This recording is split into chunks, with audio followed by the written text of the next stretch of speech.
Doctor Claro, Ortiz, licenciada, cualquier cosa consultamos. listo, gracias, Rolly. Sí, buenas noches. ¿Cómo está, doctor? Qué gusto ¿Cómo verlo. está? Buenas noches. Muy El buenas fin de noches, semana licenciado. tenemos la segunda evaluación, ¿verdad? Sí, sí, ya el fin de semana tenemos la última evaluación en base a todo lo que hemos avanzado estos días. Igual el día viernes vamos a hacer un pequeño repaso de todo lo que hemos visto con el objeto de que entren preparados ya para el examen. Qué bueno, doctor, gracias. Y pedirles a los estudiantes que si tienen alguna duda o consulta antes del examen, bueno, sería lo ideal que el día viernes aclaren sus dudas, ¿no? Para que puedan rendir un buen examen. Bueno, doctor, lo dejo. Pedirles a los alumnos también que no se olviden de realizar los foros. Simplemente eso. Gracias, hasta luego y buenas noches. Muchas gracias, licenciada. Bueno, buenas noches. Vamos a empezar con la clase del día de hoy, es la quinta clase. Bueno, hoy día vamos a ver ya directamente lo que es la ley 154. Y también vamos a analizar un poquito el régimen tributario en nuestro país, ¿no? Como les indicaba, más o menos qué deberían contener los impuestos al momento de crearse, las tasas, las patentes, con el objeto de que ustedes tengan, como les decía, las herramientas necesarias para poder elaborar una ley o para poder revisar una ley de tributos, ya sea esta nacional, municipal o departamental, ¿no? Porque todas las normas tienen una metodología similar en su desarrollo y un contenido similar también. Entonces les va a servir mucho el conocer estos contenidos metodológicos y también los procedimientos para poder aprobar una ley y para también pedir a la autoridad competente que revise esta normativa, estos proyectos de normativa. También vamos a ver hoy día un poquito de los foros. O sea, les voy a explicar un poco cada uno de estos. El que estaba previsto, el foro número 3 para el día de ayer, que estaba en base a la coordinación, y el foro número 4, que bueno, también les voy a indicar referente al régimen tributario. Ahora, para empezar, como hemos estirado estas clases, vamos a hacer un pequeño repaso de lo que hemos visto el anterior día. Y bueno, en base a eso, ya posteriormente vamos a ver si tienen algunas preguntas para poderlas contestar, ¿no? En base a lo que hemos visto, y bueno, si hay alguna duda referente a la ley 031 que estamos cerrando, y también a lo que queremos ver, que es la ley 154.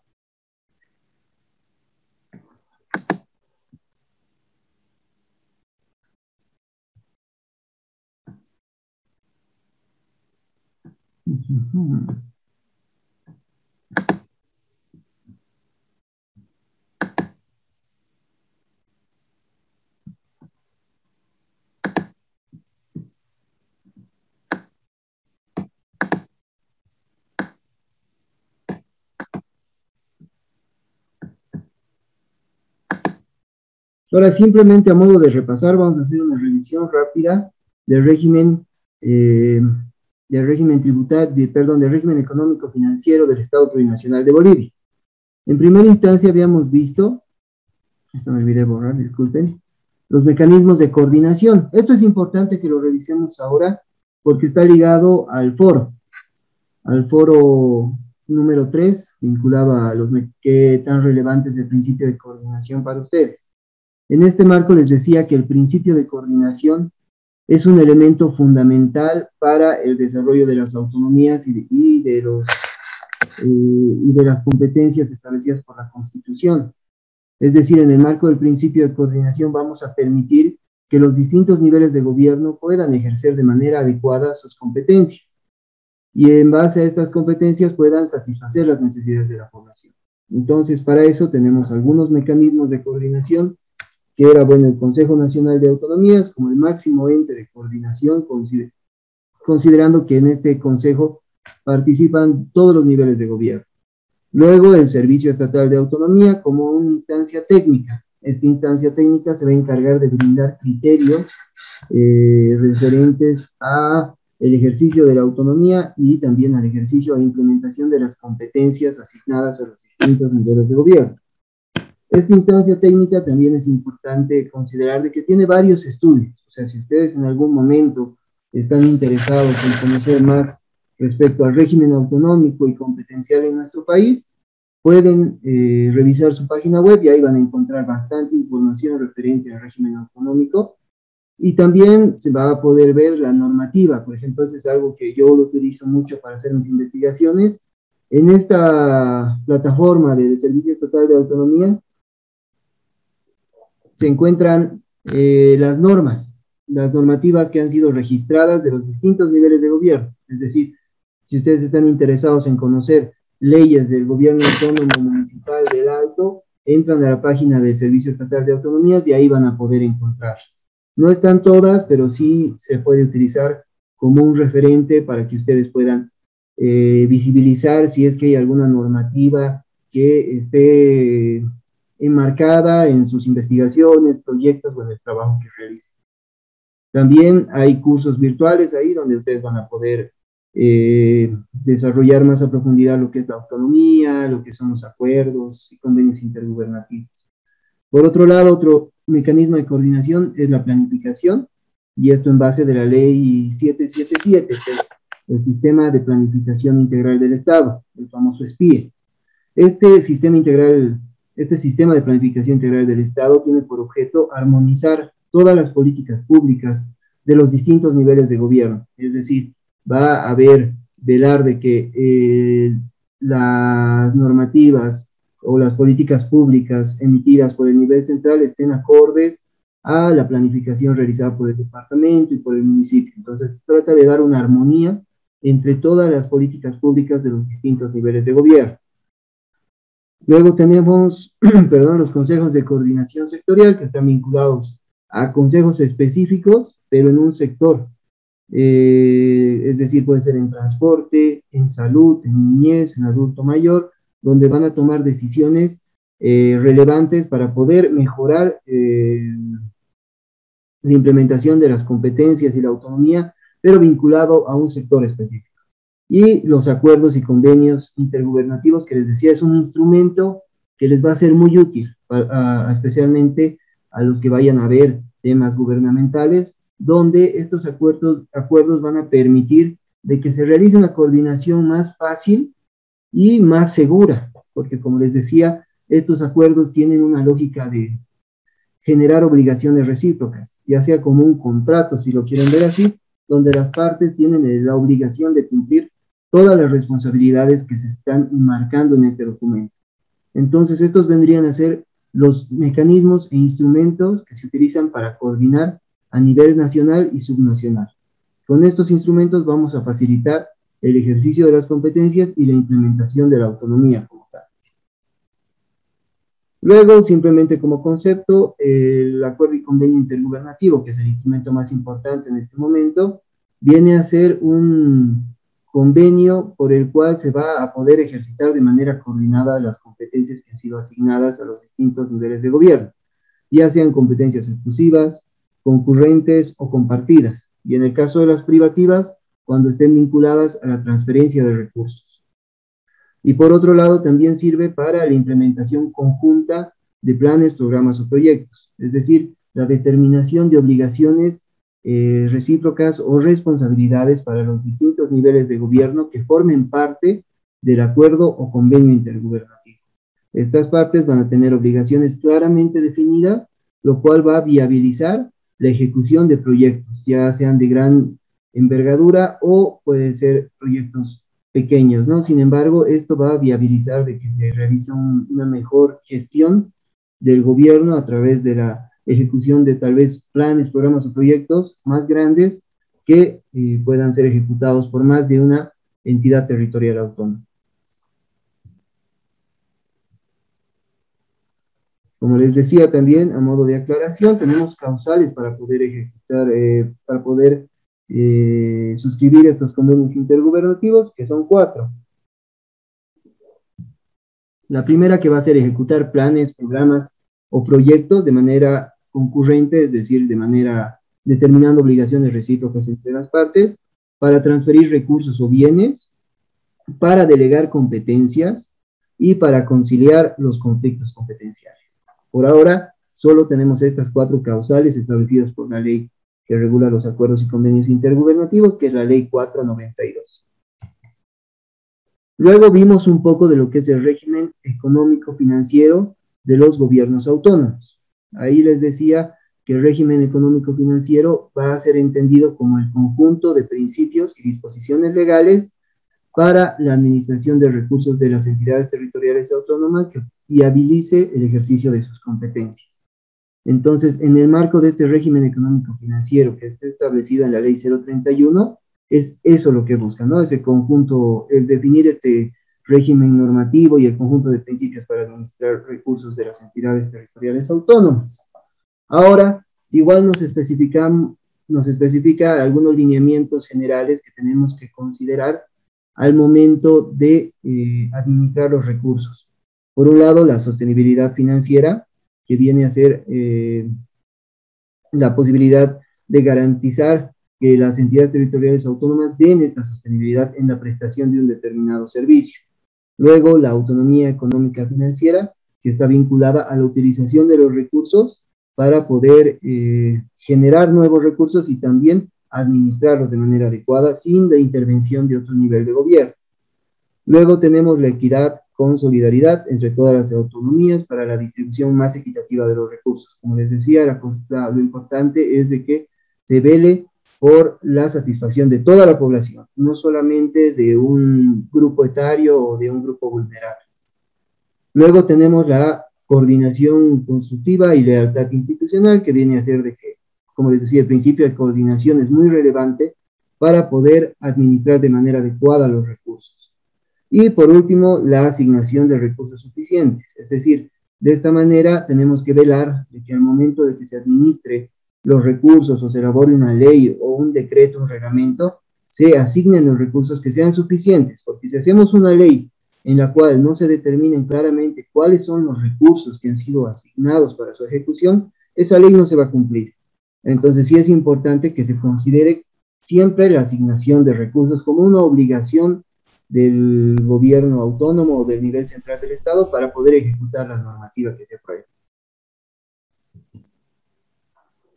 Asimismo, hemos hablado de los recursos públicos. En sí, los recursos públicos son estos ingresos que son percibidos por el Estado, nivel central del Estado y gobiernos autónomos, para financiar el desarrollo de sus funciones. Entre estos recursos públicos tenemos los ingresos tributarios, ingresos no tributarios, las transferencias, las donaciones y los créditos externo e interno. Y estos recursos van a ser utilizados para que los distintos niveles de gobierno puedan ejercer sus competencias. Igual, simplemente a modo de referencia, entre los ingresos tributarios, esto lo vamos a explorar hoy, pero un poquito más a detalle más adelante, tenemos a los impuestos, que vienen a ser aquellos ingresos que se graban a las rentas, utilidades y otros. Tenemos las tasas, que vienen a ser ingresos que se generan por la prestación de servicios que realizan los distintos niveles de gobierno. Las patentes, que son los recursos que se originan por el uso o aprovechamiento de bienes de dominio público, y las contribuciones especiales, que pueden ser aportes en dinero, en especie o trabajo, pero están vinculadas más al trabajo comunitario, para que la misma población pueda, de manera coordinada, realizar ciertos proyectos y vaya a contribuir en base a sus posibilidades, ya sea con dinero o con mano de obra o también con algún tipo de material. Luego tenemos los ingresos no tributarios, entre los cuales están las regalías por la explotación de recursos, ya sean estos minerales, hidrocarburos, forestales, entre otros. Luego tenemos ingresos generados por la venta de bienes y servicios, esto a raíz también de la posibilidad que tienen los gobiernos autónomos y el nivel central de crear empresas públicas. A través de la creación de empresas públicas, estos distintos niveles de gobierno pueden generar bienes específicos o servicios y estos ponerlos a la venta para la población en general o para otros niveles de gobierno. Y luego tenemos las patentes también por explotación de recursos naturales. Por otro lado, entre los otros recursos teníamos las transferencias, entre las cuales está la coparticipación tributaria, que igual se las voy a aclarar porque quedó una consulta pendiente de la anterior clase respecto a qué tipo de recursos son los que integran la coparticipación tributaria. Eso lo vamos a ver más adelante. Como les decía, son algunos impuestos nacionales que luego son repartidos de la siguiente manera, como ven en el recuadro. el gobierno autónomo municipal tiene un 20% del total de los recursos de coparticipación tributaria, las universidades un 5%, el Tesoro General de la Nación va a tener un 75%, y bueno, la Universidad Pública del Alto tiene un 0,33%. Entre estos también tenemos impuesto directo a los hidrocarburos, el impuesto especial a los hidrocarburos y sus derivados, el fondo de compensación que está vinculado al tema de las regalías hidrocarburíferas, y los recursos que sean asignados por delegaciones o transferencias competenciales. También tenemos los créditos y donaciones, que vienen a ser la posibilidad de endeudamiento en el caso de los créditos que tienen los gobiernos, tanto nacional como subnacional. En base a estos compromisos de deuda, se pueden financiar ya sean obras o proyectos de los gobiernos autónomos, los cuales siempre van a estar sujetos a la normativa emitida por el nivel central del Estado. Y por otro lado, perdón, las donaciones, que vienen a ser recursos financieros o en especie, que no tienen ningún tipo de compromiso de deudas, es decir, son recursos que son entregados a los gobiernos autónomos, y estos pueden disponer de ellos sin ningún tipo de obligación o responsabilidad a través de un compromiso de deuda. Ahora, a modo de aclaración, les había indicado la anterior clase, hubo una pregunta respecto a la coparticipación tributaria. En el marco de la ley 031, la coparticipación tributaria es entendida como una transferencia de recursos proveniente de ingresos tributarios de dominio nacional, como les indicaba. En base a estos tributos de dominio nacional, se va a hacer una asignación efectiva del 20% a los gobiernos autónomos municipales, 5% a las universidades y 75% al Tesoro General de la Nación. Para la asignación de este 25%, de este 20% a los gobiernos autónomos municipales, se hace un análisis en base al nivel de población que tiene. Y es por eso que es tan importante también en muchos casos el censo, porque en base al nivel de población también se asignan más o menos recursos a los distintos gobiernos autónomos municipales. Entre los tributos que constituyen esta coparticipación tributaria tenemos el impuesto al valor agregado, el régimen complementario al impuesto al valor agregado, los impuestos sobre las utilidades de las empresas, los impuestos a las transacciones, el impuesto a los consumos específicos, el gravamen aduanero, el impuesto a la transmisión gratuita de bienes y el impuesto a las salidas al exterior. Respecto a estos tributos o impuestos del nivel central del Estado, en base a esto se genera una bolsa, y de esa bolsa que se genera de todos estos, de toda la recaudación que se ha generado a través de estos tributos, se hace la asignación que les indiqué. También había otra pregunta que estaba vinculada a las regalías. Por un lado, las regalías son aquellos recursos percibidos por el Estado por la explotación de recursos naturales. Y asimismo, en el caso de la regalía hidrocarburífera, esta está regulada por la Constitución y también por la Ley 3058 del 2005.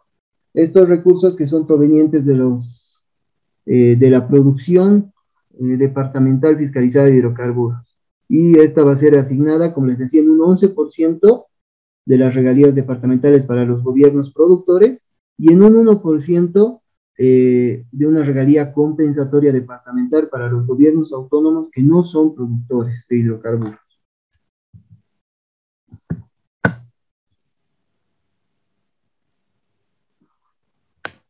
Eso sería, como les indicaba, lo referente al análisis de lo que habíamos visto en la anterior clase, al pequeño repaso que hicimos. Quizá alguien tiene alguna pregunta de esta parte para poder pasar e ingresar en materia.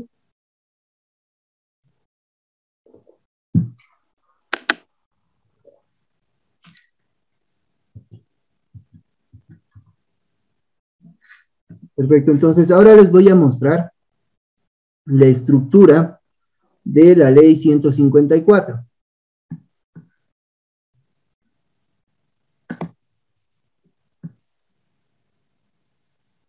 ¿Dónde está?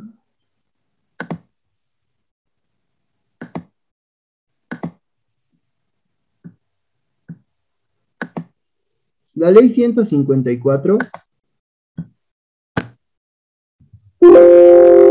ha sido aprobada el 14 de julio del 2011 y tiene por nombre Ley de Clasificación y Definición de Impuestos y de Regulación para la Creación y o Modificación de Impuestos de Dominio de los Gobiernos Autónomos. Entonces, la Ley 154 tiene ese objeto y, como les digo, es del 2011. El objeto principal de esta norma es clasificar y definir los impuestos de dominio tributario tanto nacional, departamental y municipal en aplicación del artículo 323, parágrafo tercero de la Constitución Política del Estado, que nos habla del régimen tributario. El ámbito de aplicación, es decir, esta normativa, es de cumplimiento obligatorio por el nivel central del Estado, los gobiernos autónomos departamentales, los gobiernos autónomos municipales y los gobiernos autónomos indígena, originario, campesino. Por otro lado, tenemos el ejercicio de la potestad tributaria. Al hablar del ejercicio de la potestad tributaria, tanto el nivel central, los gobiernos autónomos departamentales y gobiernos autónomos municipales, en el marco de sus competencias, tienen esa potestad, como les decía, de crear impuestos en el marco de esta ley. Es decir, esta ley establece cuáles son los impuestos que pueden crear los gobiernos autónomos. Solamente los impuestos que han sido definidos en esta ley de clasificación de impuestos son los que están permitidos a ser creados por los niveles subnacionales, tanto nivel departamental como nivel municipal. Asimismo, estos impuestos que vayan a ser creados por los gobiernos autónomos son de cumplimiento obligatorio y son imprescriptibles. Acá tenemos un análisis más que nada vinculado a las competencias, que igual lo vamos a ver un poco más adelante. En este caso, el nivel central cuenta con una competencia privativa para la creación de impuestos definidos de su dominio por la presente ley, que no pueden ser transferidos ni delegados. Como les decía, las competencias privativas no pueden ser ni transferidas ni delegadas, por ende solo pueden ser ejecutadas por el nivel central del Estado. Por otro lado, tenemos que los gobiernos autónomos departamental y municipal tienen competencias específicas para la creación de impuestos, y estas sí pueden ser transferidas o delegadas porque es una competencia exclusiva. En el caso de las autonomías indígenas, estas van a poder asumir la competencia asignada al gobierno autónomo municipal, por lo tanto pueden crear los mismos impuestos que han sido definidos para el gobierno autónomo municipal. Ahora, en este cuadro, lo que se ve son las competencias que están relacionadas con el régimen tributario. En primera instancia, tenemos que la Constitución Política del Estado ha definido como competencia compartida, que es en base a esta competencia se ha emitido esta ley 154, la regulación para la creación y o modificación de impuestos de dominio exclusivo de los gobiernos autónomos. O sea, en base a esta ley 154 se ha regulado esta competencia compartida. Asimismo, la misma Constitución asigna otras competencias.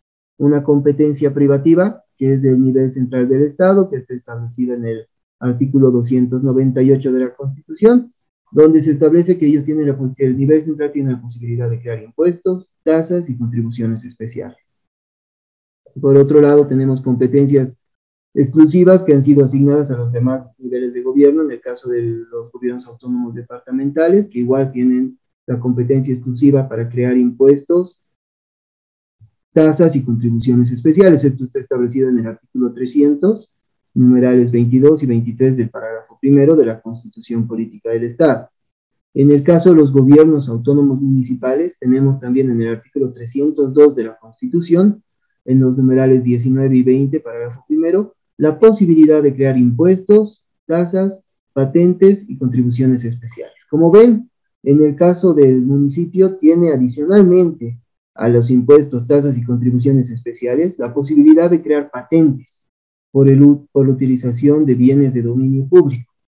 En este caso, el gobierno nacional ni el gobierno departamental están habilitados para la creación de patentes, únicamente el nivel municipal.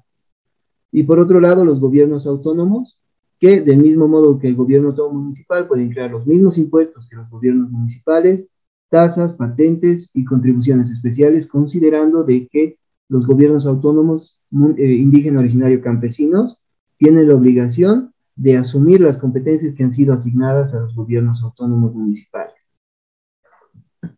En ese marco es que la ley 154 clasifica y define cuáles van a ser los tributos que han sido asignados a los distintos niveles de gobierno.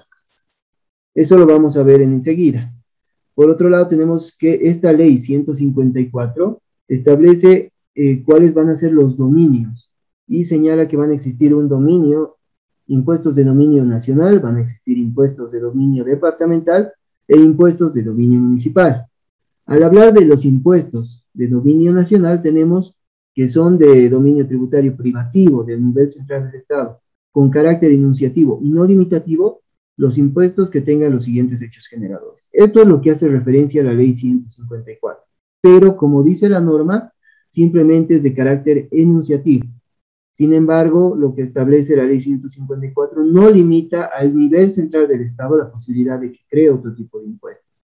Entre los hechos generadores establecidos para el nivel central del Estado tenemos la venta o transmisión de dominio de bienes, prestación de servicios y toda otra prestación, cualquier fuera su naturaleza, importaciones definitivas, la obtención de rentas, utilidades y o beneficios por personas naturales y colectivas, las transacciones financieras, las salidas aéreas al exterior, las actividades de juegos de azar, sorteos y promociones empresariales, la producción y comercialización de recursos naturales de carácter estratégico. Estos son los hechos generadores definidos por la ley 154 para el nivel central del Estado. Pero como les digo, esto es algo enunciativo simplemente. En el caso del nivel central del Estado, no está ligado a esta ley que pueda crear otro tipo de impuestos. Caso contrario, más bien para los gobiernos departamentales, entre los impuestos que ellos tienen dominio tributario, en este caso sí son limitativos. Es decir, solo puede crear impuestos vinculados a estos hechos generadores. Por un lado tenemos la sucesión hereditaria y donaciones de bienes inmuebles sujetos al registro público, es decir, el tema de transmisión gratuita de bienes está vinculado a los gobiernos autónomos departamentales. Luego tenemos la propiedad de vehículos a motor para navegación aérea y acuática, que es otro tipo de impuestos que los gobiernos pueden crear, los gobiernos departamentales. Y también tenemos la afectación del medio ambiente, excepto las causadas por vehículos automotores y por actividades hidrocarburíferas, mineras y de electricidad, siempre y cuando no constituyan infracciones ni delitos. Es decir, en el caso del departamento no puede crear un impuesto de afectación al medio ambiente que esté vinculado a vehículos, es decir, por la contaminación del autotransporte, de los vehículos que hagan transporte interdepartamental o interprovincial, no está permitido que el gobierno autónomo departamental regule ese impuesto, sino simplemente podría irse a impuestos más vinculados a la industria, donde por las razones o por las medidas que estén aplicando, estén afectando el medio ambiente. Entonces sí podría realizar ese tipo de impuestos. Asimismo, tampoco puede generar estos impuestos de afectación en actividades que estén vinculadas a hidrocarburos, minería o electricidad. Más que todo considerando que estas actividades están siendo reguladas por el nivel central del Estado. Además de que son consideradas actividades estratégicas para el Estado. Entonces, por esa razón es que los excluyen de la posibilidad de que los gobiernos autónomos departamentales regulen este tipo de impuestos. Ahora, como vemos en esta diapositiva, son 3 impuestos que, bueno, el que más ingreso les genera viene a ser el impuesto generado por la transmisión gratuita de bienes. Pero los demás impuestos, como es el caso de la propiedad de vehículos a motor por navegación aérea y acuática, por ejemplo, en el caso de La Paz, no tiene regulación todavía la gobernación, porque tampoco se considera algo muy necesario, ¿no? Se genera más gasto al momento de regular este impuesto que recaudación, considerando de que no tenemos muchas aeronaves aéreas en el departamento de La Paz, y tampoco tenemos vehículos de navegación acuática, más que algunos, por ejemplo, que están vinculados gobierno autónomo municipal de Copacabana o bueno, el estrecho de Tiquina. Entonces sí es muy complejo que se regule este tipo de impuesto y es por eso que los gobiernos autónomos departamentales se quejan frecuentemente respecto a estos impuestos que se les ha asignado, ya que a ellos no les va a generar muchos ingresos. A diferencia del departamento, el municipio tiene otro tipo de impuestos que igual son limitativos, es decir, los municipios solo pueden crear estos impuestos y no otros. Entre esos hechos generadores tenemos la propiedad de bienes inmuebles urbanos y rurales con las limitaciones establecidas en los parágrafos 2 y 3 del artículo 394 de la Constitución, que hacen referencia exclusivamente a la propiedad agraria, a la propiedad comunitaria, es decir, van a poder gravar sobre bienes inmuebles urbanos y rurales que no estén vinculados al régimen de propiedad agraria. Por otro lado, tenemos la propiedad de vehículos automotores terrestres, también por la transferencia onerosa de bienes y vehículos automotores por personas que no tengan por giro de negocio esta actividad, ni la realizada por empresas unipersonales y sociedades con actividades comerciales. Y también tenemos el impuesto al consumo específico sobre la chicha de maíz. Este impuesto está, bueno, lo han seguido utilizando y lo han seguido manteniendo, ya que está vinculado a antaño, ¿no? Es decir, que era un impuesto que se creó hace muchos años, donde el comercio de la chicha de maíz era mucho mayor. Sin embargo, todavía tienen la posibilidad de regular esto. Y por otro lado, tenemos también un impuesto que ellos pueden crear, que está vinculado a la afectación del medio ambiente por vehículos automotores, siempre y cuando no constituyan infracciones ni delitos. Como ven, a diferencia de los gobiernos departamentales, que no pueden crear un impuesto por la afectación del medio ambiente vinculado a vehículos automotores, esta atribución se le ha asignado al municipio. Es así que, para que no se confundan los hechos generadores, el gobierno municipal solo puede crear sobre afectación vinculada a vehículos automotores y el departamento excluye esta posibilidad. Por eso estaría vinculado a temas de industria u otro tipo de actividades.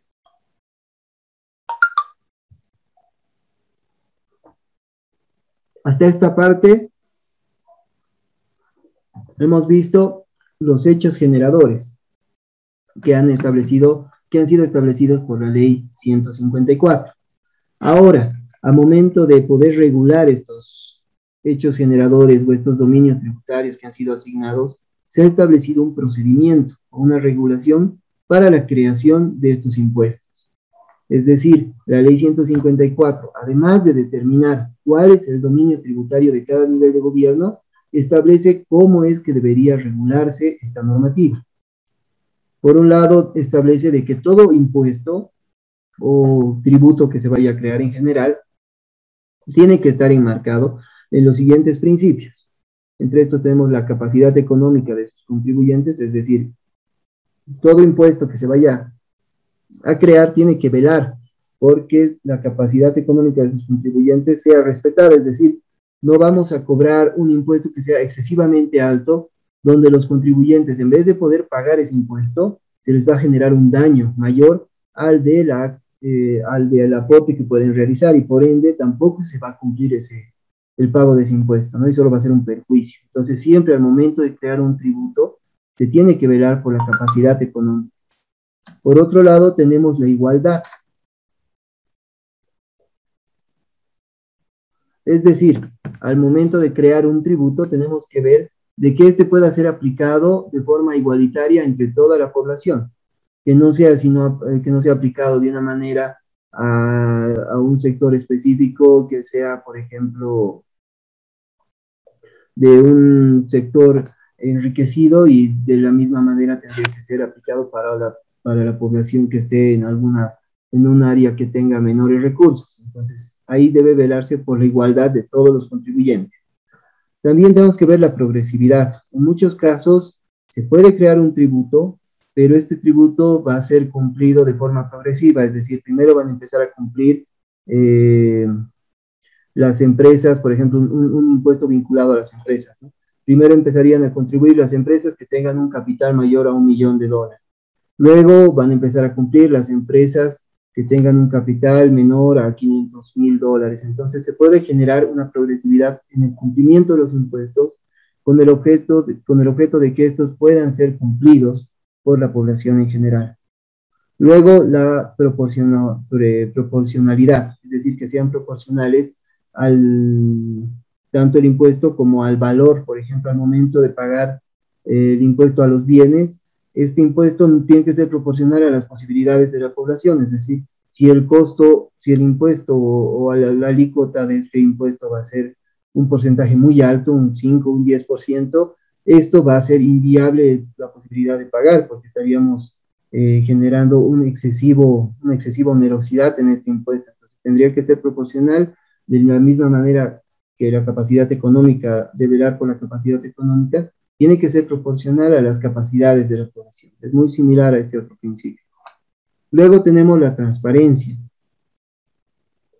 Al hablar del principio de transparencia, estamos haciendo referencia específicamente a la documentación, es decir, que al momento de crear un tributo, todos los movimientos que se hagan en esta gestión pública tienen que ser transparentes y puestos a conocimiento de la población, es decir, la población debería conocer o debería poder conocer, si le interesa, de manera transparente cuánto ingresa por estos impuestos, cómo se hace el manejo de los recursos que han sido percibidos con estos impuestos y en qué se están invirtiendo estos impuestos, ¿no? Porque, como saben, todos contribuimos de alguna manera en el pago de impuestos y estos generan generan recursos que van a ser utilizados para la satisfacción de las necesidades o deberían ser utilizados para la satisfacción de las necesidades de la población. Y por ende es que se tiene que actuar de manera transparente para que la gente tenga certeza de cómo se está utilizando. La universalidad, que también este recurso alcance a toda la población. Por otro lado, el control, que viene a ser una potestad de la misma, como les decía, un tema más de fiscalización, que permita que que el órgano legislativo pueda controlar cómo se está haciendo el cobro, cómo se está haciendo la administración y la utilización de estos recursos. Es decir, siempre tiene que haber esa posibilidad de generar un control por parte de los mismos gobiernos autónomos y también por parte de la sociedad en general, a través del control social. Sencillez administrativa, más que todo con el objeto de que al momento de crear un impuesto se tiene que velar por la facilidad para que los contribuyentes y los administrados puedan conocer fácilmente de dónde se saca el cálculo para el pago de ese impuesto y que también sea sencillo su pago, ¿no? Que no se genere muchos problemas al momento de poder saber a cuánto se estaría aproximando el monto del impuesto y también que sea fácil de saber dónde podemos pagar este impuesto. Y por otro lado, la capacidad recaudadora de la entidad territorial. Al hablar de capacidad recaudadora, lo importante es saber si el gobierno autónomo tiene la posibilidad de cobrar ese impuesto. Como les decía, respecto al impuesto de los gobiernos autónomos departamentales, respecto a las naves de navegación, perdón, aéreos o acuáticos, este impuesto de estas aeronaves a motor no es viable su recaudación por algunos gobiernos autónomos departamentales, como es el caso de La Paz, Oruro, porque no cuentan entre sus registros con aeronaves aéreas o acuáticas, y por lo tanto su capacidad recaudadora se hace más alta que lo que van a generar al momento de tratar de recaudar el impuesto. Por lo tanto, también velando en ese principio de la capacidad recaudadora, sería inviable generar estos tributos hasta que se genere, por ejemplo, un mínimo de aeronaves en el departamento, es decir, por lo menos 10 aeronaves registradas en el departamento de Oruro. Eso podría facilitar que se viabilice la recaudación. Ahora tenemos algunas condiciones limitantes. Al momento de hablar del órgano competente, los impuestos de dominio de los gobiernos autónomos, su hecho generador, base imponible o de cálculo, alícuota, sujeto pasivo, exenciones y deducciones o rebajas serán establecidos por ley de la Asamblea Departamental. Es decir, cómo se tiene que crear un impuesto en el caso de los departamentos y los municipios va a ser a través de de la elaboración de una ley, sea esta departamental o municipal. Es decir, en base a esta normativa, lo que vamos a hacer es establecer cuál va a ser el hecho generador, la base imponible, la alícuota, el sujeto pasivo, el sujeto activo, las exenciones y ciertas deducciones que se vayan a generar. Es decir, únicamente con una ley es que se pueden crear impuestos. Si se creara un impuesto con un decreto departamental o con un decreto municipal, este impuesto sería inconstitucional, porque estaría vulnerando un principio que se denomina principio de legalidad. Entonces, si nos quisiera cobrar un gobierno autónomo a través de un decreto, un impuesto que hayan creado ellos, pues nos podría generar un conflicto constitucional y esto podría ser sujeto de un amparo constitucional o una acción de inconstitucional contra esa misma ley. Por otro lado, tenemos la no imposición sobre hechos generadores análogos, es decir, los gobiernos departamentales y municipales no pueden crear impuestos con hechos generadores análogos, es decir, que no pueden crear impuestos que sean similares a los que han sido asignados por el departamento o por el nivel central del Estado. Tienen que ver de que, por un lado, se enmarquen en estos dominios que les he señalado que están establecidos en la ley 154, y por otro lado, tampoco sean similares a los que haya creado ya el nivel central del Estado. Esta prohibición está más vinculada también a que el nivel central del Estado, como ellos no están limitados por la ley 154, no traten de generar impuestos que sean muy semejantes a los dominios que han sido asignados al departamento y al municipio. Luego, respecto a la jurisdicción territorial de los impuestos, como les había dicho, las competencias que han sido asignadas a los distintos niveles de gobierno solo pueden ser ejercidos en su jurisdicción. Es decir, si se crea un impuesto en el gobierno autónomo municipal de La Paz, este impuesto solamente va a ser cumplido dentro de la jurisdicción o los vehículos, por ejemplo, que estén registrados dentro de la jurisdicción de La Paz. Muchas veces vemos de que hay vehículos en La Paz que tienen placa de radicatoria de Santa Cruz, o de Cochabamba, o de Oruro, pero circulan en La Paz. En esos casos, al estar su radicatoria de ese vehículo en el departamento de Santa Cruz o de Cochabamba, el impuesto tiene que ser pagado en ese municipio, porque es ahí donde está registrado el vehículo. Y en el caso del municipio de La Paz, por más de que esté circulando en este municipio, no tienen la obligación ellos de contribuir o de pagar un impuesto en su jurisdicción, por más de que ese vehículo esté en la jurisdicción de La Paz. Sin embargo, eso no lo libra de su obligación tributaria que tiene en el municipio de Cochabamba o Santa Cruz, ¿no? Donde esté radicado ese vehículo.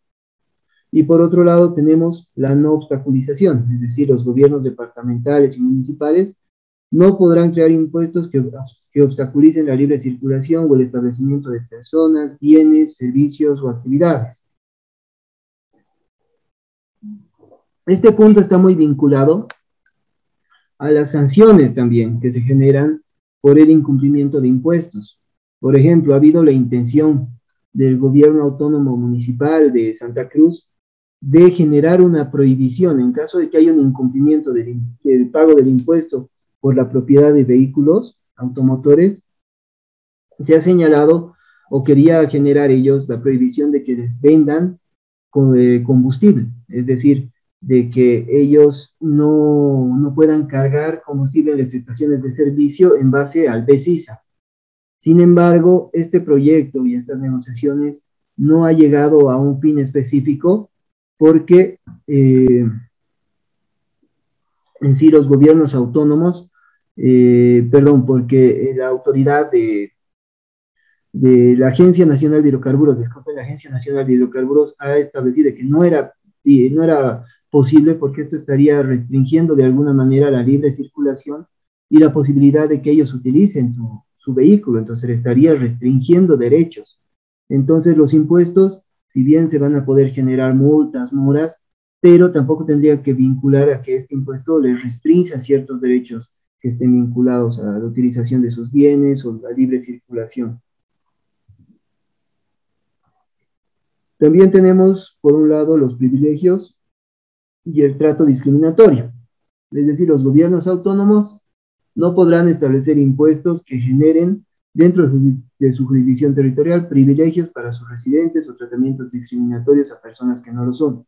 Es decir, como les decía entre los principios, tenemos el principio de igualdad y de universalidad, en base a los cuales los gobiernos autónomos tienen que crear impuestos que sean utilizados para toda su población y que no generen de alguna manera privilegios a ciertas clases políticas o a ciertos niveles específicos, y también no generen un trato discriminatorio entre estratos sociales, por ejemplo, ¿no? Personas de menores recursos y personas de mayores recursos. La no imposición.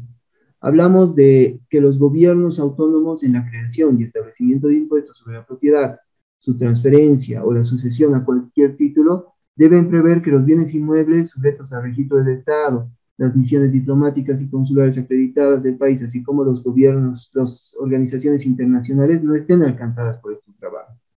Es decir, como se ha visto en muchos casos y en muchos impuestos, se libra de esta posibilidad del pago de estos impuestos. Hay organizaciones no gubernamentales, la iglesia no paga en muchos casos, entonces sí existe este principio o este alineamiento de no imponer a estas instituciones, con el objeto de que se hable de un trato leal, ¿no? De evitar el principio o más bien mantener el principio de lealtad institucional. Y la aplicación del Código Tributario Boliviano, que habla de las normas, las instituciones y los procedimientos establecidos en el Código Tributario Boliviano, y las normas que le sustituya son aplicables en la creación, modificación, supresión y administración de impuestos. Es decir, que en todo caso, al momento de crear un impuesto, los gobiernos autónomos tienen que ver de no generar una contradicción con el régimen tributario establecido en el Código Tributario Boliviano. Esos son los puntos más relevantes respecto a las condiciones y limitaciones al momento de crear un tributo. Como ya vimos hasta acá, tenemos por un lado principios que tienen que ser de cumplimiento obligatorio por parte de los gobiernos autónomos al momento de crear impuestos, y también algunas condiciones que tienen que dar cumplimiento los gobiernos autónomos. Como han visto, es bastante información de la ley 154. Igual yo les voy a hacer llegar a estas diapositivas con el objeto de que ustedes tengan facilidad y acceso a esta información, para que, bueno, cuando la necesiten o requieran hacer algún tipo de normativa. Sí, por favor, doctor, porque yo ya lo estaba buscando en la plataforma. Ah, ya.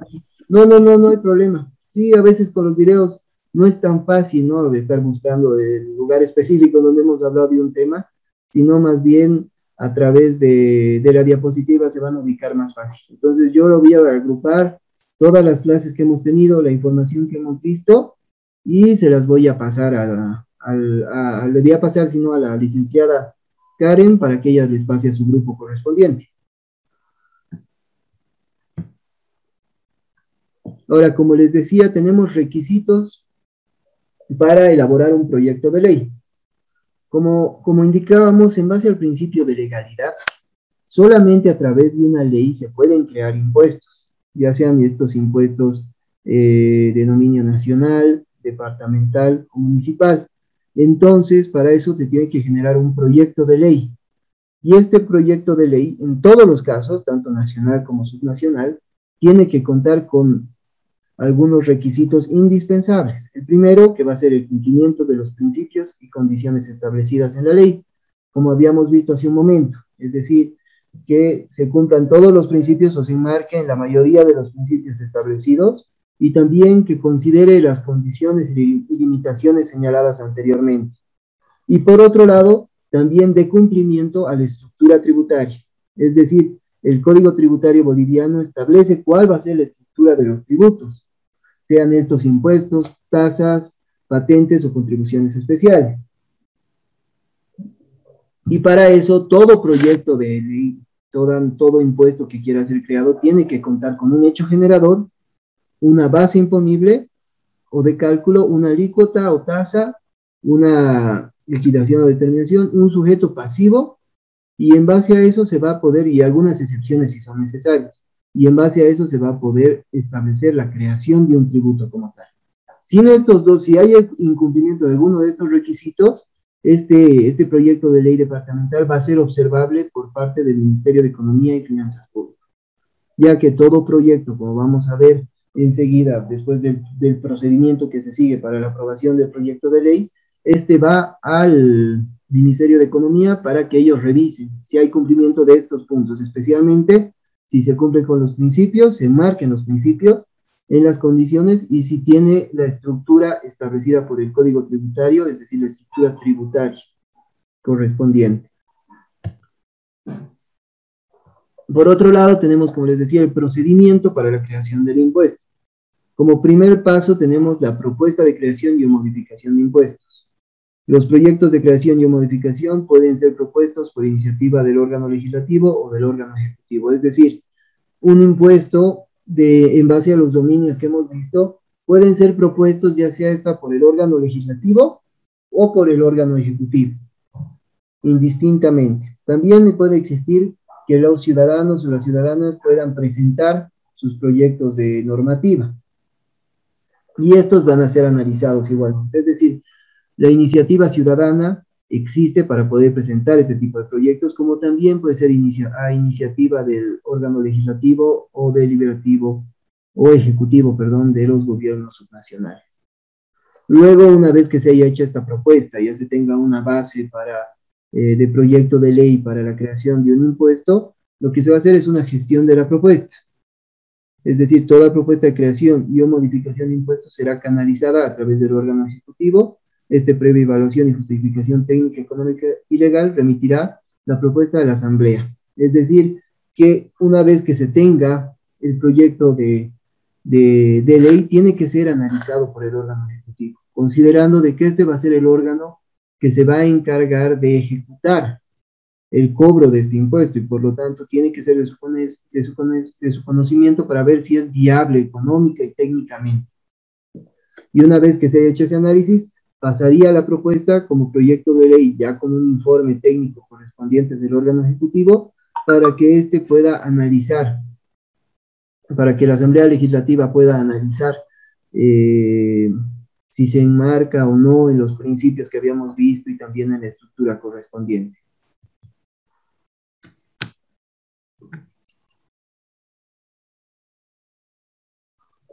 También como parte del procedimiento para la creación de impuestos, todo esto en base a la ley 154, tenemos el informe de la autoridad fiscal. Es decir, recibido el proyecto de ley de creación y modificación de impuestos, la autoridad fiscal verificará los requisitos y cumplimiento de la clasificación de hechos generadores establecidos para cada dominio tributario en la ley 154 y emitirá un informe técnico. Como les decía, hay una autoridad específica para la revisión de proyectos de ley de creación de impuestos. En este caso es el Ministerio de Economía y Finanzas Públicas. Entonces, esta entidad lo que va a hacer es elaborar un informe donde establezca que, más bien, si el impuesto que se está pretendiendo crear se enmarca en las condiciones, en los principios y en la estructura tributaria correspondiente. Además, si es que este impuesto se enmarca en los hechos generadores que han sido asignados como dominios tributarios del departamento o el municipio.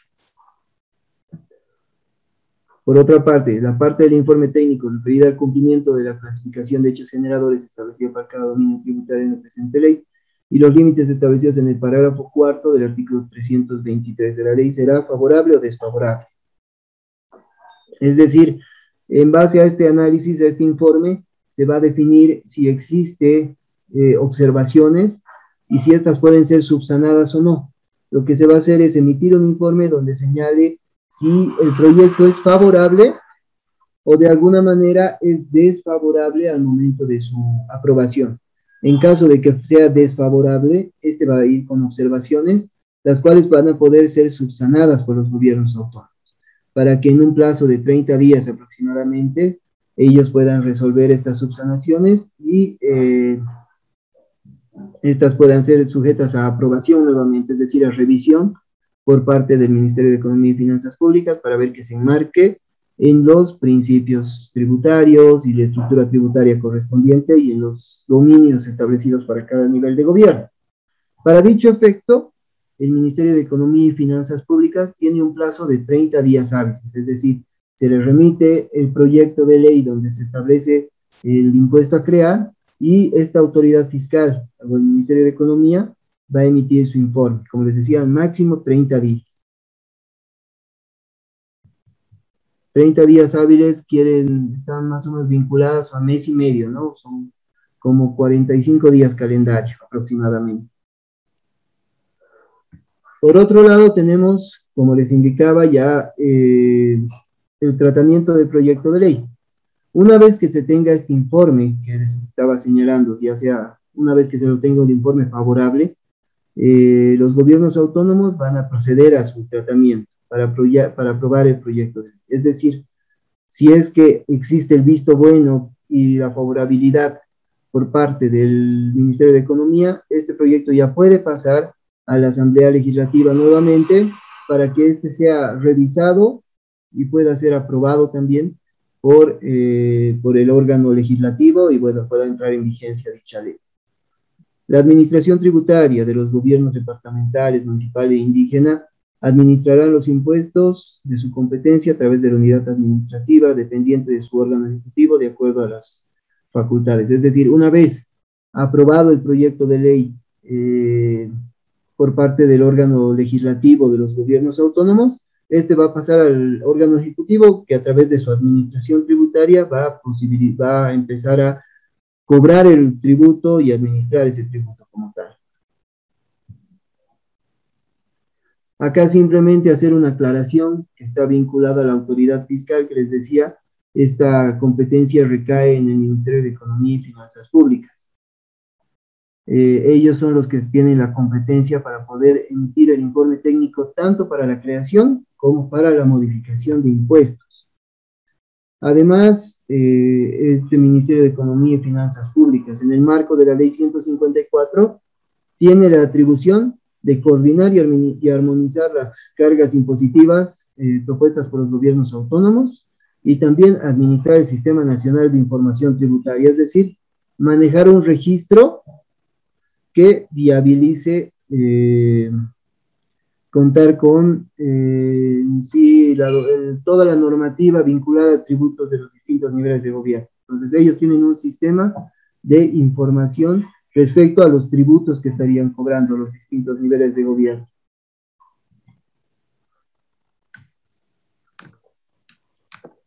Este sistema, simplemente para que lo vean ustedes acá, está vinculado al registro de leyes, al registro de los ingresos, de los impuestos recaudados por los gobiernos autónomos y a otro tipo de información que solicite la autoridad fiscal.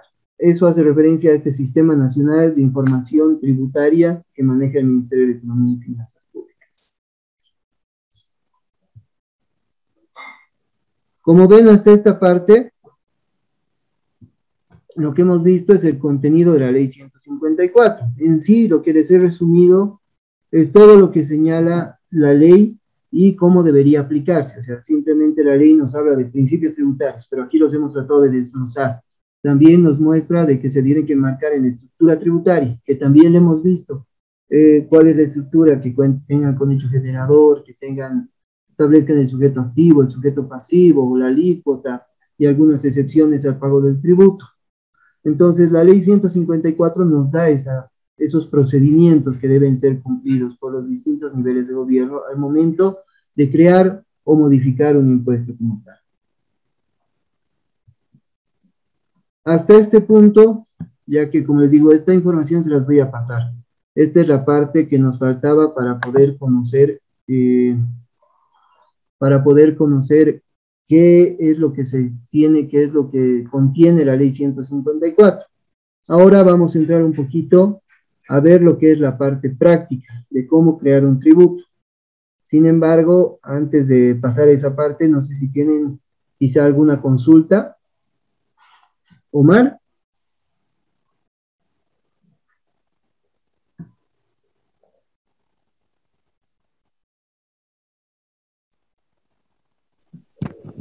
Doctor, una consulta. La iniciación de la investigación de los dueños que tengan a su nombre más de 10 inmuebles es para crear algún otro proyecto de algún otro tributo. 10 inmuebles. Dame un segundito. Omar, no te estaba escuchando. Ahorita respondo tu pregunta, Zulema. Está sin sonido.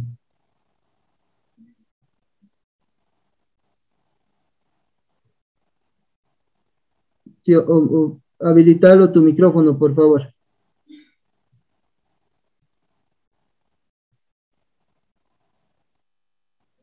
Ahora no, todavía está en silencio. Bueno, hasta que podamos escuchar la pregunta de Omar.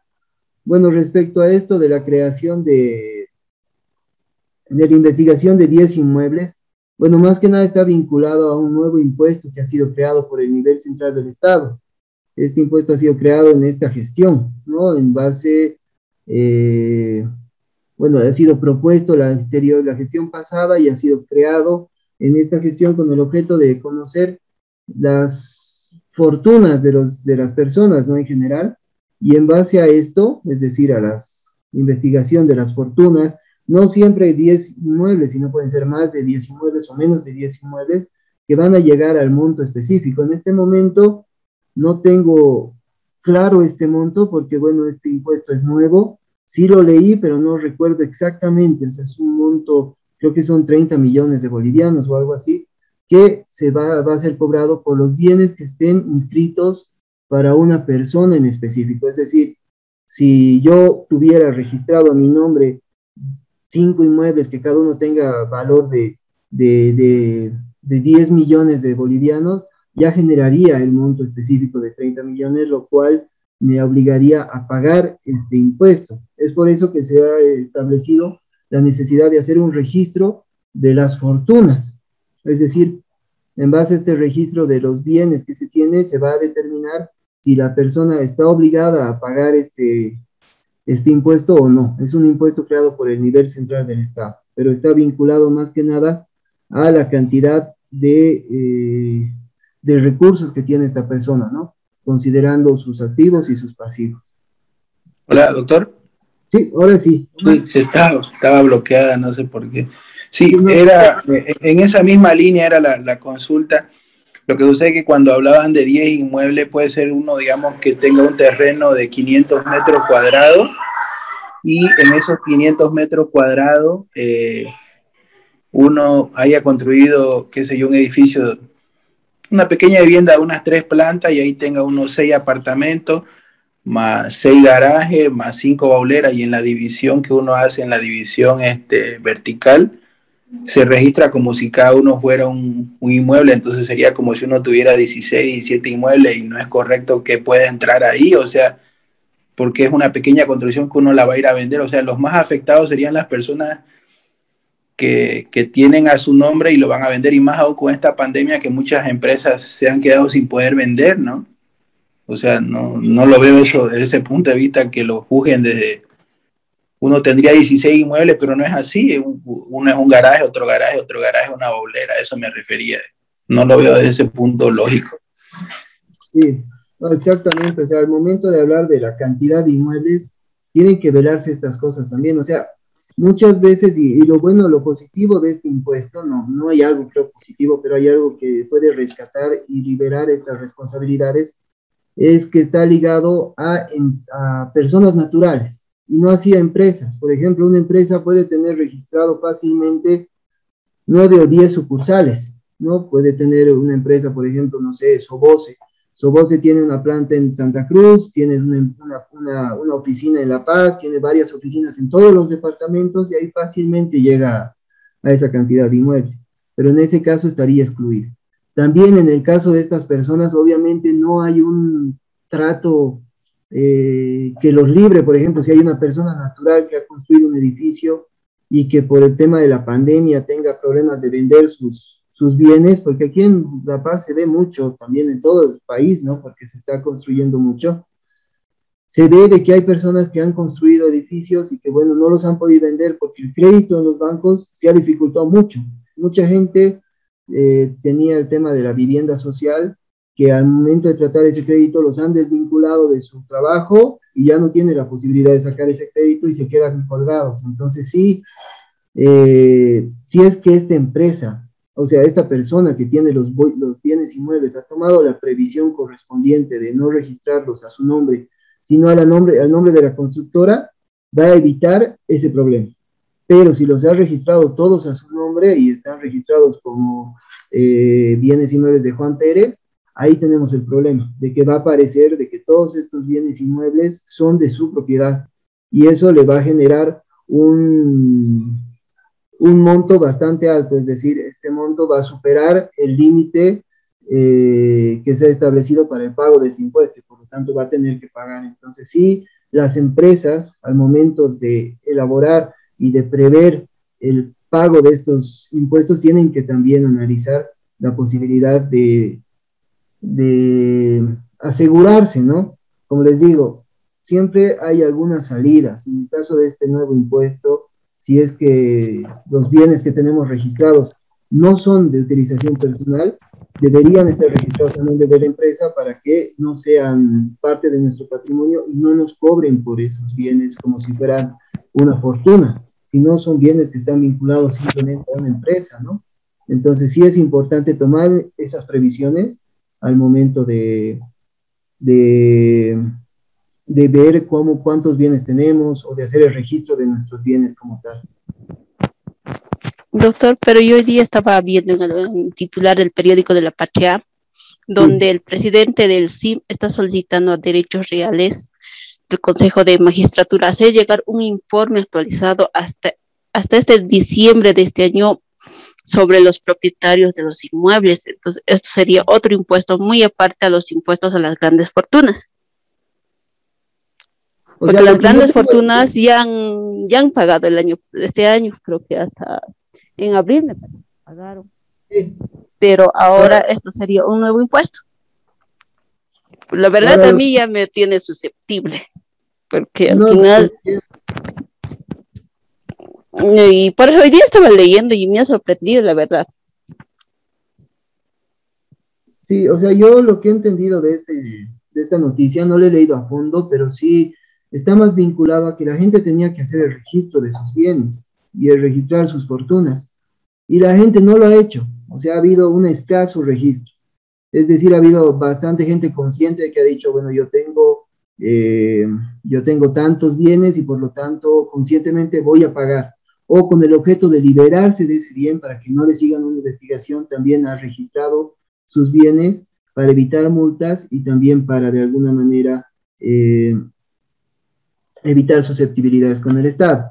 Pero considerando de que han habido tal vez declaraciones mentirosas, el Estado lo que está tratando de hacer es generar una investigación para ver si esos bienes llegan a un monto específico, ya que, como les he dicho, por principio de legalidad, tienen que crearse todo impuesto por ley, y a la fecha no he escuchado de algún otro impuesto que se quiera crear, más que este impuesto de las grandes fortunas. Entonces, yo lo veo más como una medida de investigación de los bienes que estén registrados con el objeto de que nadie se libre, es decir, hay personas tal vez que han sido conscientes al momento de declarar y hay personas que no han declarado todos sus bienes, entonces lo que quieren hacer ahora es tratar de generar una investigación más exhaustiva, donde vean que no estén mintiendo a la gente, es decir, con carácter de declaración jurada, si bien han registrado un monto, que ese monto sea real. Sí es una medida inapropiada porque a la vez está simplemente generando mayores problemas. Dígame. Es como usted dice, la verdad que como profesionales tenemos que primero mantener la calma nosotros, ¿no? Porque asesoramos a varias personas y la gente no puede percibir nuestra susceptibilidad, digamos, ¿no? Lo que están haciendo ahorita están enmarcados en su derecho a la fiscalización y está claramente establecida, y es un proceso de fiscalización para ver, como usted dice, quiénes cumplieron o no, ¿no? ¿Por qué lo hacen de 10? Porque y encima va a ser sobre el base imponible, ¿no? Yo sacando las cuentas, una persona para estar alcanzado en ese impuesto en la categoría inicial de 30 millones, debería tener unas 43 propiedades valuadas en $100,000 cada uno. Y aquí en Santa Cruz, por lo menos, son pocas personas las que tienen esa cantidad, digamos, ¿no? Ahora, de 10, ¿por qué 10? Porque van a revisar, es su trabajo de fiscalizar, revisar quiénes cumplieron o no, o como usted dice, doctor, quiénes no hicieron la declaración correcta, pues, ¿no? Es eso Sí, nada más. sí, yo igual lo veo así, es más que todo como un mecanismo de fiscalización, de control para multar, es decir, están haciendo una persecución. En el fondo sí es algo irregular, ¿no? Al final deberían considerar que siempre la buena fe y además el gobierno central tiene toda la posibilidad de investigar sin necesidad de generar temor en la población. O sea, sí, esto genera susceptibilidad, es cierto, y genera bastante temor de que se pueda crear un nuevo impuesto o que se esté queriendo cobrar algo más o que ya se quiera ver de investigar más a fondo todos los recursos de las personas. Entonces sí es un poco complejo el hecho de, de que se genere este tipo de recolección de información, ¿no? O sea, sí, sí, igual a mí me ha generado un poco de angustia y a la vez de susceptibilidad, pero tratando de entender un poco más, yo creo que es más vinculado a la fiscalización y bueno, Sí, no, esta era mi consulta porque yo, la verdad, mi papá se compró lotes y sí, toditos lo puso a mi nombre. Por eso era más mi consulta, porque yo prácticamente no tengo nada. sí, Pero como mi papá trabaja en el extranjero, ha ido mandando dinero y yo se lo he ido ahorrando en una cuenta de ahorro. Llegó un momento y tienes que invertir, le dije, dice invertir en terrenos. Por eso más que todo me prestan a mí, la verdad, me despertó una susceptibilidad. claro, Claro, pero no ahí yo llego a los 10 inmuebles, pero estoy mínimamente con 4. ya, Por claro, ahí eso por eso me despertó la susceptibilidad y ahora, ¿qué hago? Sí. Si, claro, si le alcanza, colega, tiene que pagar nomás el impuesto, pues, ¿no? No, no me alcanzó, felizmente, porque todos los terrenos son en área rural. Ahora, claro, doctora, aquí se presenta un problema. La verdad que no quisiera estar en los zapatos de los fiscalizadores del SIN, porque muchas personas, en el caso de los terrenos lotes, no han regularizado su derecho propietario y ya terminaron de pagar. Acá en Santa Cruz, por ejemplo, las urbanizaciones, ¿no? sí, Y esas personas tienen hectáreas, grandes terrenos, lotes, y no han saneado. A ellos le va a brincar impuesto interno, le va a saltar como si fuesen ellos el sujeto pasivo que no declararon el impuesto. Sin embargo, esos terrenos ya han sido transferidos, pero no están regularizados su derecho propietario. Es un tremendo problema eso. Y no solamente en Santa Cruz, debe ser en todo Bolivia, pues, ¿no? sí, sí, sí, no, en Santa Cruz especialmente. Aquí igual teníamos Terrasur, por ejemplo, que igual maneja grandes cantidades de terreno que están a su nombre y no los transfiere hasta que terminan de pagar y el pago es por cuotas. Entonces sí, Por ejemplo, iba a aquí generar ese problema.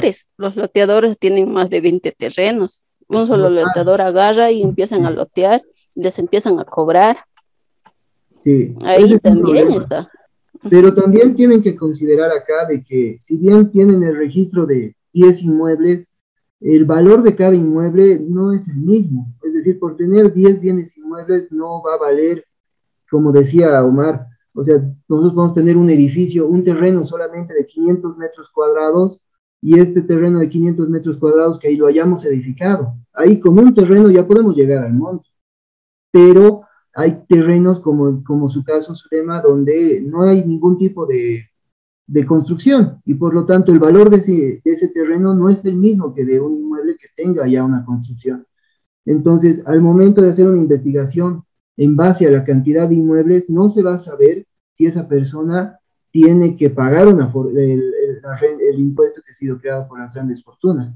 Entonces, sí es importante que no nos asustemos por estas medidas que están tomando, sino más bien simplemente están tratando de alertar o de alarmar a la gente, ¿no? A la vez es una medida política muy mala que han sacado al momento de decir que se va a investigar la cantidad de inmuebles, porque eso no va a determinar si esa persona tiene o no que pagar este impuesto.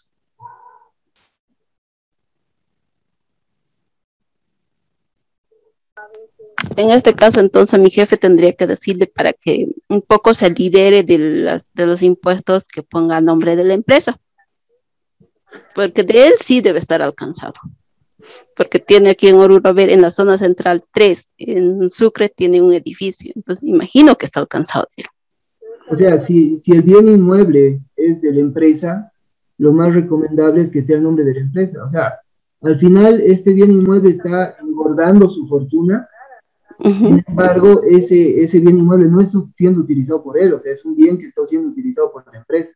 Entonces, por eso al momento de asesorar, para que no les genere tal vez algún tipo de investigación a futuro, porque cuando impuestos internos, perdón, cuando el Servicio de Impuestos Nacionales quiere molestar, puede llegar a hacer una auditoría para conocer los bienes que están registrados a nombre, si es que se le da la utilización que está hablando.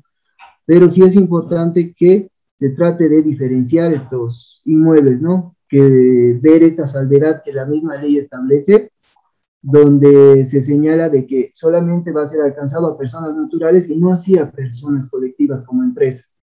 Entonces sí es importante conocer esto para que una persona natural tome sus previsiones, considerando bienes que no sean utilizados o no sean personales, ¿no? Doctor, y si ese edificio lo utiliza la empresa y no lo tiene registrado, la empresa, ese edificio está perdiendo el costo de la depreciación para su costo deducible del IVA.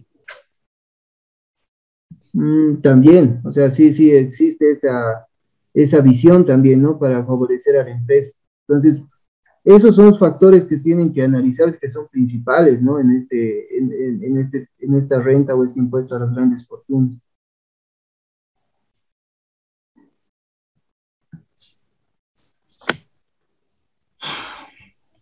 Es complicado. No sé si alguien más quiere hacer algún comentario respecto a este tema.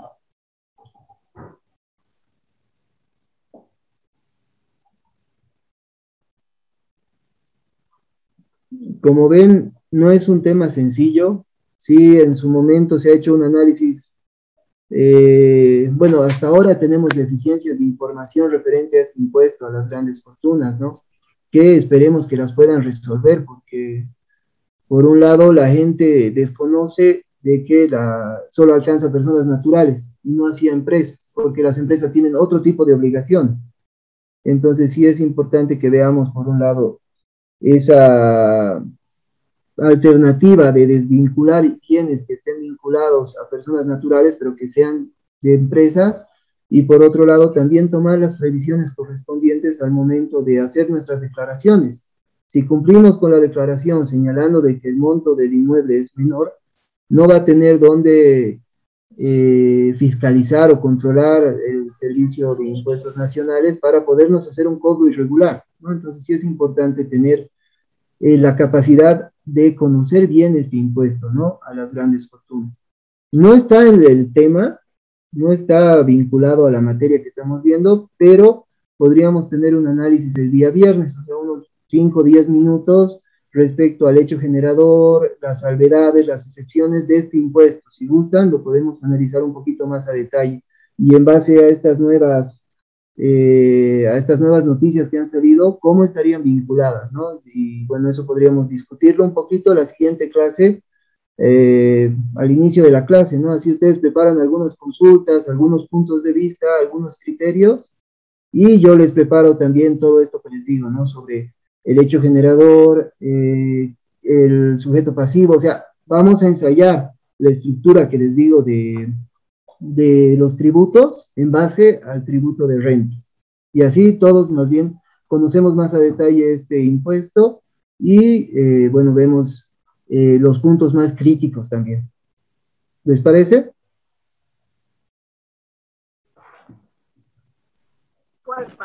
Sí, doctor. Ya. ¿Está bien? Estaría bien entonces. Esa va a ser mi tarea para el día viernes. Y bueno, para ustedes, obviamente lean un poquito más sobre este impuesto a las grandes fortunas y vamos a hacer un pequeño análisis y un foro de debate ahí mismo de esta norma, ¿no?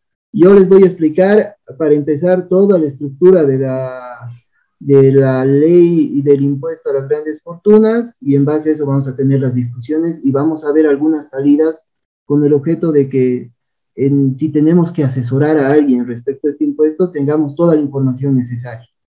Por ahora ha habido la ley que se ha aprobado, han habido algunos reglamentos que también existen en el nivel central, y bueno, yo me voy a dar esa tarea para que todos podamos apreciar mejor. Bueno, nos ha ganado el tiempo hoy día, tenemos que hacer el análisis de, como les decía, de la estructura de un impuesto, y les quería enseñar a hacer un impuesto, pero ya el día viernes vamos a aterrizar con toda esta temática ya para acabar para acabar la materia. Y bueno, la ley 154, como han visto, no es una ley complicada, sí es extensa, pero está vinculada solamente a los dominios de los gobiernos autónomos y del nivel central del Estado, y cuál sería el procedimiento para aprobar un proyecto de ley de impuestos, de creación de impuestos y su modificación. Entonces, eso lo vamos a ver de manera práctica el día viernes, y ahí vamos a debatir y vamos a ver un poquito en el marco de este impuesto de las grandes fortunas. ¿Está bien? Bueno, está muy bien. Perfecto. Si tuvieran alguna consulta más. Está bien, como también están bien las preguntas del foro, ¿no? Muy interesante. Sí, más bien, eso también, las preguntas del foro, para aclarar, tal vez si tienen alguna duda, se las voy a leer.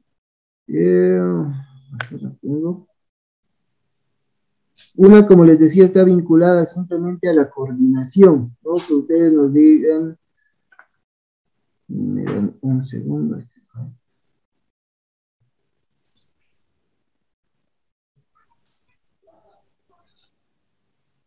Ya. O sea, la primera pregunta es: ¿qué rol juega la coordinación en el desarrollo de las competencias y responsabilidades de los distintos niveles de gobierno? ¿Y cuál es el mecanismo de coordinación más relevante desde su punto de vista?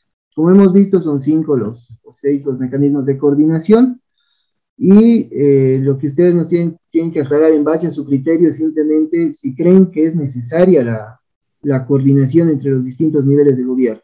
Y si fuera así, ¿cuál es el mecanismo más relevante entre los que hemos visto, ¿no? Que es Consejo Nacional de Autonomías, los acuerdos y convenios intergubernativos, el mismo SPIE, la Ley de Planificación Integral del Estado, los mecanismos de coordinación sectorial, estos puntitos que hemos tocado. O sea, eso es un criterio, simplemente, como les he dicho, no hay forma de equivocarse. Si ustedes creen que no es necesaria la coordinación y que está funcionando esto como sin necesidad de que se coordine entre gobiernos, también lo pueden poner, es su punto de vista.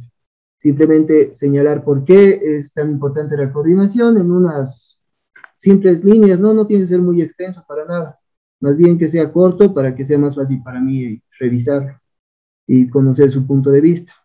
Y en el foro número 4, ese sí se va a dificultar un poco, si bien ya hemos visto cuáles son los dominios tributarios. En este caso dice: identifique desde su perspectiva cuál es el impuesto más importante de los gobiernos autónomos desde un enfoque de generación de recursos económicos, considerando para el efecto los impuestos que les corresponden a los gobiernos departamentales o municipales. Hemos visto entre los dominios en la ley 154 que el gobierno departamental y el gobierno municipal tienen ciertos impuestos que han sido asignados. Entonces, ustedes, desde su punto de vista, en base a lo que han visto, por ejemplo, en el caso del municipio, la recaudación por propiedad de vehículos automotores, en el caso del departamento puede ser el impuesto a la transmisión gratuita de bienes. O sea, tenemos estos impuestos que hemos visto, estos dominios tributarios que están en la ley 154, y simplemente ustedes mencionar desde su punto de vista cuál es el más relevante y el que puede generar mayores recursos económicos. Si se quieren ir hacia el otro lado, desde un punto de vista más crítico, igual se acepta que me digan más bien cuál es el impuesto que menos recaudación le podría crear un gobierno autónomo. También, o sea, su criterio. Si bien está enfocado al que más puede generar recursos, también si ustedes quieren compartir su criterio respecto a los que menos pueden generar recursos, también háganlo saber. O sea, como les digo, es un foro bastante abierto para que intercambien criterios, ahí podamos ver su punto de vista, y si alguien quiere aportar al criterio de alguno de los compañeros y de los participantes del curso, también puede, o sea, hacer su comentario en base a otro comentario que ha hecho alguien y, bueno, aportar algo más o sumarle a ese criterio que ha hecho, ¿no? También es aceptable. O sea, la idea es que se haga un tipo de foro o intercambio de ideas entre todos nosotros.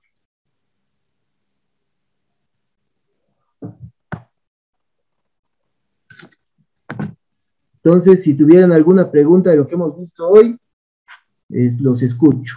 Si no, nos despediríamos, ya que son las 9. Nos ha pisado el tiempo hoy. Una consulta, doctor. Claro que sí. Con respecto a la recaudación generada por los centros de salud, hospitales, tanto de primero, segundo y tercer nivel, ¿dónde va esa recaudación y quién está encargado de manejarlo? Ya. En el caso de los centros de salud, tenemos la ley 031, nos establece una clasificación de establecimientos de salud de primer, segundo y tercer nivel. En el caso del primer y segundo nivel, estos son manejados y administrados por el gobierno autónomo municipal. Y en el caso del tercer nivel de establecimientos de salud, estos son administrados por el gobierno autónomo departamental. Ahora, estos hospitales o centros de salud tienen la capacidad de recaudar vendiendo sus servicios. En muchas postas sanitarias hemos visto, bueno, antes del SUS, ahora y el SUS lo que hace es, si estamos registrados dentro de este servicio, de este Sistema Universal de Salud, nos va a brindar todos estos servicios de manera gratuita. Entonces no tendríamos que pagar por algunos productos específicos, porque lo que dice la ley del Sistema Único de Salud es que se van a establecer productos de salud, así lo ha denominado, que es decir, cuál va a ser la cobertura. Por ejemplo, tenemos cobertura en en odontología básica, ¿no? Que es extracción de muelas, limpieza de picaduras, cosas así. Pero si se quisiera hacer ortodoncia, endodoncia, algún tema más estético como el colocado de frenos, cosas así, estos ya tienen un costo. Entonces, si lo haría esto el centro de salud de segundo nivel, el cobro que se recaudaría por eso iría a la administración del mismo hospital, es decir, lo administra el gobierno autónomo municipal, y lo ideal es que sea para financiar las actividades de ese centro de salud, es decir, para contratar más médicos, para comprar medicamentos, para eso se utiliza, pero esa recaudación va al gobierno autónomo municipal, y esta recaudación ya podría ser utilizada en el mismo centro de salud o en otros centros de salud. No hay un impedimento también para que esta recaudación se utilice en otras cosas que vaya a beneficiar. Como les digo, ya es un ingreso del gobierno autónomo municipal y ellos tienen autonomía para poder administrar esos recursos. Pero generalmente los mismos gobiernos autónomos condicionan que este recurso se va nuevamente a refinanciar este sector de salud, el primer y segundo nivel en el caso de municipios. En el departamento se da la misma situación. En el caso de tercer nivel, igual hay productos de salud que, por ejemplo, no cubre el Sistema Único de Salud, por ejemplo, el tema de terapia intensiva, el tema en algunos casos, ¿no? O el tema de cáncer. El cáncer es algo ahorita que es muy costoso, y al ser tan costoso tampoco lo puede costear el Estado, porque todavía no cuenta con los recursos suficientes, según los argumentos que se habían señalado. Y por ende, este costo iría hacia hasta el mismo beneficiario, digamos, ¿no? Ya que no le van a cubrir, le podrían señalar que se va a cubrir ciertos medicamentos o ciertas actividades dentro del hospital de tercer nivel, pero van a haber ciertos productos de salud que no los va a cubrir.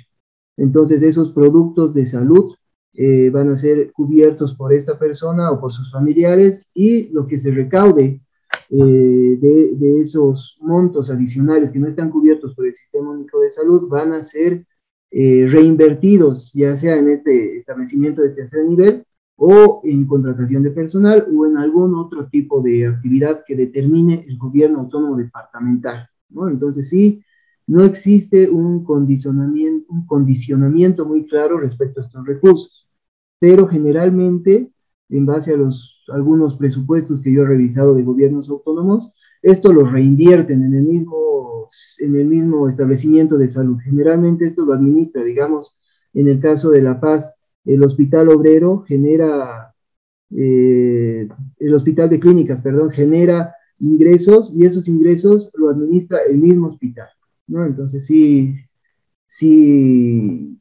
tiene esas peculiaridades el manejo de los recursos que han sido recaudados por el sistema de salud.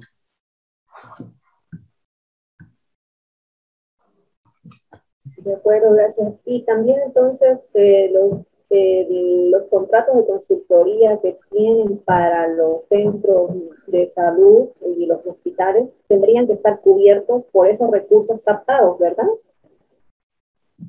Para hablar de consultorías en estos centros de salud, por un lado están estos recursos que se recaudan, que entran dentro de una bolsa que generalmente se los utiliza para consultorías porque no es un presupuesto fijo, o sea, es un presupuesto que puede variar de gestión a gestión. Entonces, para asegurarse de eso, sí, generalmente están vinculados a consultorías de médicos.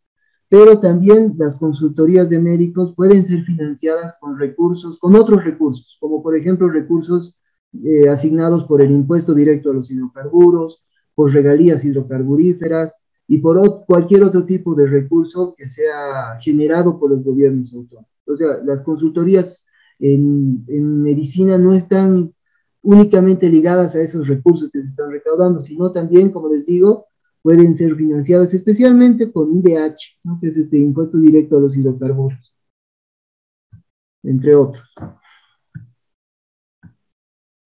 Gracias. No, de nada. Bueno, si no hubiera alguna consulta, nos veríamos entonces el día viernes. ¿Sí? Ya, entonces, como les dije, para ese día vamos a preparar este análisis del impuesto a las grandes fortunas y bueno, en base a eso vamos a tener un pequeño debate. Y bueno, ya para pasar también a hacer un análisis de todo lo que les había dicho, ¿no? De lo que va a entrar el fin de semana al examen para que también entren preparados y no tengan problemas. Tanto el día lunes como el día de hoy hemos visto mucha teoría, entonces sí se hace a veces un poco complicado el que se nos queden conceptos básicos. Entonces el día viernes vamos a hacer un pequeño repaso, como hemos hecho el anterior viernes, de